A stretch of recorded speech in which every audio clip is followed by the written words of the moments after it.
জুলাই সনদে স্পষ্টভাবে আওয়ামী লীগ নিষিদ্ধের ঘোষণা থাকতে হবে বলে জানিয়েছেন জাতীয় নাগরিক পার্টি এনসিপির আহ্বায়ক নাগরিক কমিটির আহ্বায়ক নাহিদ ইসলাম।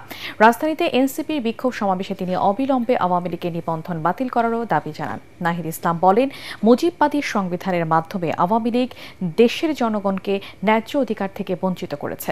আওয়ামী লীগ ইস্যু অমীমাংসিত রেখে দেশে কোনো নির্বাচন হতে দেয়া হবে না বলেও হুঁশিয়ারি দেন এনসিপির নেতারা। খায়রুল ইসলামকে সাথে নিয়ে একরামুল হক সায়েমের রিপোর্ট। জুলাই গণ অভ্যুত্থানে গণহত্যার দায়ে আওয়ামী লীগের বিচার ও দলটির রাজনৈতিক কার্যক্রম নিষিদ্ধের দাবিতে জাতীয় নাগরিক পার্টি ঢাকা মহানগরের বিক্ষোভ সমাবেশ। এতে রাজধানীর বিভিন্ন অঞ্চল সহ আশপাশের জেলা থেকে অংশ নেন এনসিপির নেতাকর্মীরা। উপস্থিত ছিলেন জুলাই আগস্টের আন্দোলনে আহত সহ শহীদ পরিবারের সদস্যরাও। সমাবেশে দলটির কেন্দ্রীয় নেতারা বলেন, মৌলিক সংস্কারের আগে দেশে কোনো নির্বাচন হবে না। আওয়ামী লীগকে যারা পুনর্বাসিত করার চেষ্টা করছে তাদের বিরুদ্ধেও কঠোর অবস্থানে যাওয়ার হুঁশিয়ারি দেন বক্তারা। দাবি জানান গণপরিষদ নির্বাচনের।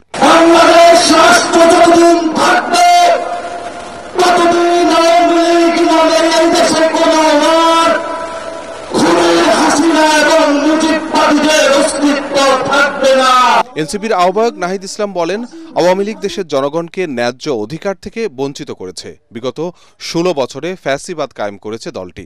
তাই আওয়ামী লীগের বিচার ইস্যুতে প্রতিটি ফ্যাসিবাদ বিরোধী শক্তি ঐক্যবদ্ধ বলেও জানান তিনি। জুলাই গণঅভ্যুত্থানের এই 9 মাস পরেও আওয়ামী লীগ নিষিদ্ধের দাবিতে, আওয়ামী লীগের নিবন্ধন বাতিলের দাবিতে আমাদেরকে রাজপথে নেমে আসতে হচ্ছে, আমাদেরকে রাজপথে কথা বলতে হচ্ছে। এটা আমাদের সামষ্টিক ব্যর্থতা বলে আমরা মনে করি। আমরা জুলাই গণঅভ্যুত্থানের প্রেক্ষিতে যে অন্তর্বর্তী সরকার গঠনে অংশ নিয়েছিলাম, সেই সরকারের কাছে আমাদের অন্যতম দাবি ছিল, জাতির কাছে আমাদের অন্যতম প্রতিশ্রুতি ছিল, জুলাই গণঅভ্যুত্থান সহ যে বিগত 16 বছরে যে ফ্যাসিজম স্বৈরাচার তৈরি হয়েছিল বাংলাদেশে, তার বিচার নিশ্চিত করা। বিচার এবং সংস্কারের জন্যই মানুষ রাজপথে নেমে এসেছিল। গণপরিষদ নির্বাচনের দাবি জানিয়ে নাহিদ ইসলাম বলেন, অবিলম্বে আওয়ামী লীগের নিবন্ধন বাতিল করতে হবে। দ্রুত সময়ের মধ্যে জুলাই সনদ দেওয়ারও দাবি জানান এনসিপির আহ্বায়ক।